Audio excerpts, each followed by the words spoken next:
नमस्कार, मी रुपाली तुमचं स्वागत करते माझ्या अजून एका छानशा व्लॉगमध्ये. तर सगळ्यांना श्री स्वामी समर्थ.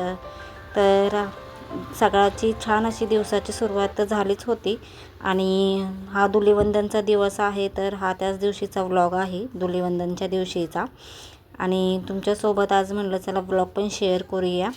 आज सणसुद्धा आहे, तर सणासुदीचा पण एक छानसा व्लॉग पण तुमच्यासोबत शेअर करायचं होतं मला. आणि इथे मी जे आहे ना गहू वाळत घालत आहे, कारण गावाकडून गहू माझे गावाकडचेच गहू आहेत, घरचेच गहू आहेत आणि मी हे जी इमर्जन्सीला आणते. आणि मी बाजरी गहू हे गावाकडनं दळून वगैरे आणते. आमची मोठी गिरण आहे, तर तिथेच आम्ही दळून आणतो. पण कधी इमर्जन्सीला मला जर कमी पीठ वगैरे संपलं तर इथं थोडंफार असावं म्हणून मी थोडंफार आणत असते. आता ह्याचा काही नंबर लागलाच नव्हता, कारण की पीठ असं गावाकडनं येतच होतं, कारण कोण ना कोण आठवड्यातून एकदा जातच असतं, तर मग पीठ वगैरे घेऊनच येतं. तर त्यासाठीच आता गहू पण माझ्याकडचं पीठ संपत आलं होतं. म्हणलं ह्याला पण छान ऊन देते, कारण किडे वगैरे होतात इथे.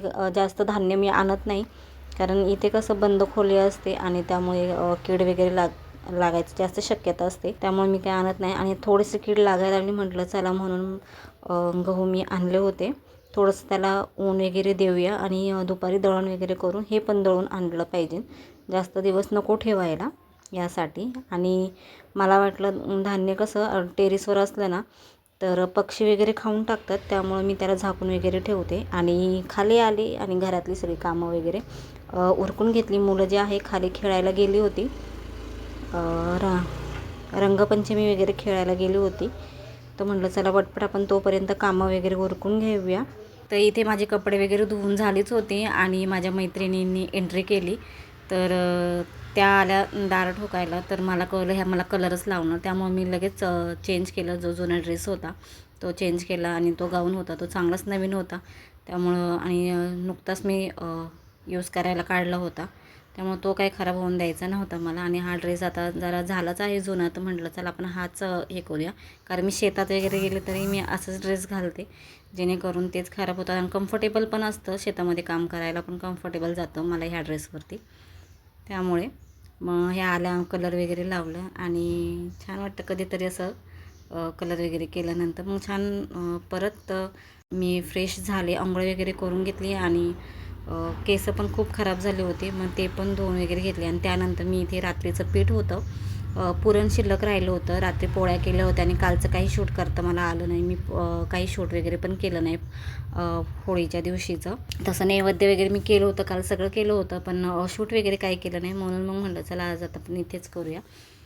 राहिलेलं पुरण शिल्लक होतं, तर तेच मी करायला घेतलं. सकाळी नाश्ता होता, तो नाश्ता वगैरे करून झाल्यानंतर दुपारच्या जेवणात परत पुरणपोळीच आणि सार भात पण होता. सार पण छान राहिलं होतं, मग फक्त गरम गरम भात बनवला. आणि आम्ही पोळीसोबत गुळवणीच बनवतो, जी गुळाची असते, त्याच्यामध्ये दूध ओतून खायचं अशीच असते. तर मुलांना खूप आवडते पुरणपोळी आणि माझ्या मिस्टरांना पण आवडते, त्यामुळे माझी थोडीफार एक्स्ट्रा मी बनवतच असते पुरणपोळी. आणि दुसऱ्या दिवशीसुद्धा खाल्ली जाते, त्यामुळं जेवणाचं स्वयंपाकाचं काही एवढं टेन्शन नव्हतं. मग तेच राहिलेल्या पिठाच्या पुरणपोळ्या वगैरे करून घेतलं आणि दुपारचं छान जेवण वगैरे झाल्यानंतर थोडासा आराम केला. आणि त्यानंतर हे जे गहू होते ते पण छान कडकडत वाळले होते, म्हटलं आता त्याचंच दळण करून घेऊया. तर तेच दळण करायला वगैरे घेतलं. संध्याकाळचा टायमिंग झाला होता, तर थोडेसे खडे वगैरे होते, जास्त काय हे नव्हतं, घरचेच गहू. आणि पुन्हा एकदा मी संध्याकाळचं जे 4 वाजले का माझं झाडून काढायचं वगैरे काम चालू असतं, तर तेच मी घरातलं झाडून वगैरे काढून घेतलं. आणि फरशी पण कलर झाला होता, पण मी परत एकदा पुसायचे कष्ट घेतले नाही, कारण की परत जर खराब झालं तर त्यामुळे म्हटलं नको आता पुसायला. तसंच झाडून वगैरे घेतलं होतं.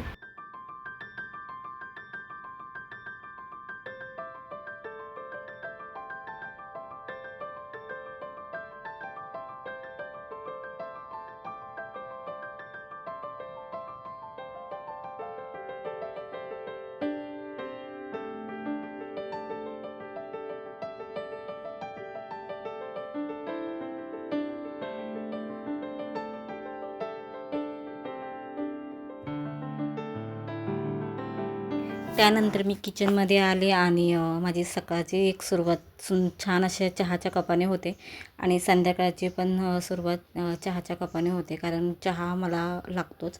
सकाळी 1 कप आणि संध्याकाळी 1 कप असे 2 कप माझे नेहमी ठरलेले असतातच. चहा काही मी सोडू शकत नाही. तरी मी संध्याकाळचे अर्धीच कप चहा घ्यायलाचा प्रयत्न करते, जास्त नाही करत आहे. कारण चहाशिवाय दिवसच बनत नाही आणि चहाशिवाय संध्याकाळची कामंसुद्धा आटपत नाही. असं काहीसं आहे माझी चहाची स्टोरी. चहा मला खूप आवडते प्यायला.